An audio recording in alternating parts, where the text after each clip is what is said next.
Les déclarations que nous allons vous montrer sont tirées du Saint-Coran et sont considérées comme la parole pure et inchangée de Dieu, révélée il y a plus de 1400 ans. Prétendre être la parole de Dieu est une déclaration lourde et sans preuve ou si une seule contradiction est trouvée dans le livre, la parole apparente de Dieu sera démentie. Alors sans plus attendre, mettons le livre à l'épreuve.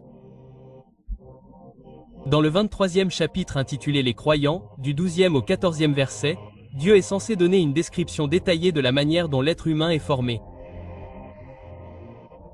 Il commence par dire « Nous l'avons ensuite placé comme une goutte de sperme dans un lieu de résidence fermement fixé. Puis nous avons transformé la goutte en un, nous traduirons ce mot très bientôt. Puis nous avons changé le en une masse. Puis nous avons fait de cette masse des os. Et puis nous avons revêtu les os de chair. Puis nous l'avons fait grandir, naître et atteindre la forme humaine définitive. » Au XXIe siècle, nous pouvons désormais affirmer sans risque que ce verset décrit clairement le processus de développement humain dans le bon ordre chronologique.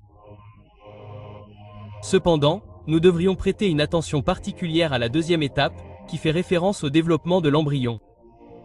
Le mot spécifique utilisé pour décrire l'embryon dans ce verset est le mot. Ce mot, lorsqu'il est traduit en français, peut signifier trois choses distinctes. Premièrement, un caillot de sang ou être suspendu, c'est-à-dire être suspendu ou s'accrocher à quelque chose, ou troisièmement et enfin une sangsue. Or, ces trois définitions sont loin de ce que nous percevons comme l'embryon humain. Alors pourquoi ces mots sont-ils utilisés et quelle signification partagent-ils avec l'embryon humain? L'embryon peut-il être décrit comme un caillot de sang? Eh bien, qu'en pensez-vous? Au cours de la troisième semaine du développement embryonnaire, un cœur tubulaire se joint au vaisseau sanguin pour former un système cardiovasculaire primordial. Et à la fin de la troisième semaine, le sang circule et le cœur commence à battre. Le 21e jour.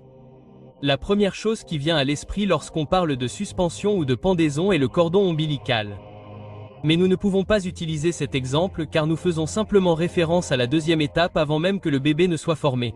Mais nous savons aujourd'hui que le cordon ombilical est formé à partir de la tige de connexion. Et la tige de connexion est formée dès que l'embryon est formé. La tige de connexion de l'embryon a même été décrite par John Allen et Beverly Kramer comme un objet permettant de suspendre l'embryon en développement dans la colonne extra-embryonnaire. Ainsi, un embryon est suspendu et ressemble fortement à un caillot de sang. Quel rapport y a-t-il entre un embryon et une sangsue? La figure A montre la structure d'un embryon à 25 jours.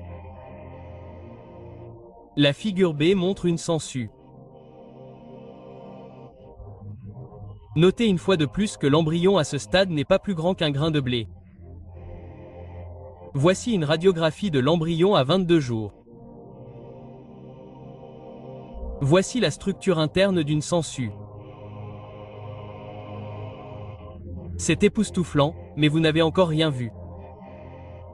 Voici la tête de l'embryon à 22 jours. Les détails que vous voyez en ce moment sont absolument impossibles à voir à l'œil nu et ne peuvent être vus qu'au microscope. Voici l'arrière-train d'une sangsue. Aucun autre mot n'est utilisé pour décrire cela, à part « époustouflant ». Les images que nous vous avons montrées sont impossibles à voir à l'œil nu, ni même à prédire par l'esprit humain.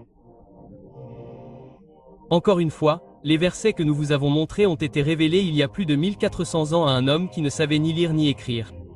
S'agit-il des paroles de Dieu? Les descriptions de l'embryon humain dans le Coran ne peuvent pas être fondées sur des connaissances scientifiques du 7e siècle. La seule conclusion raisonnable est que ces descriptions ont été révélées à Mahomet par Dieu, par Dieu, par Dieu, par Dieu, par Dieu.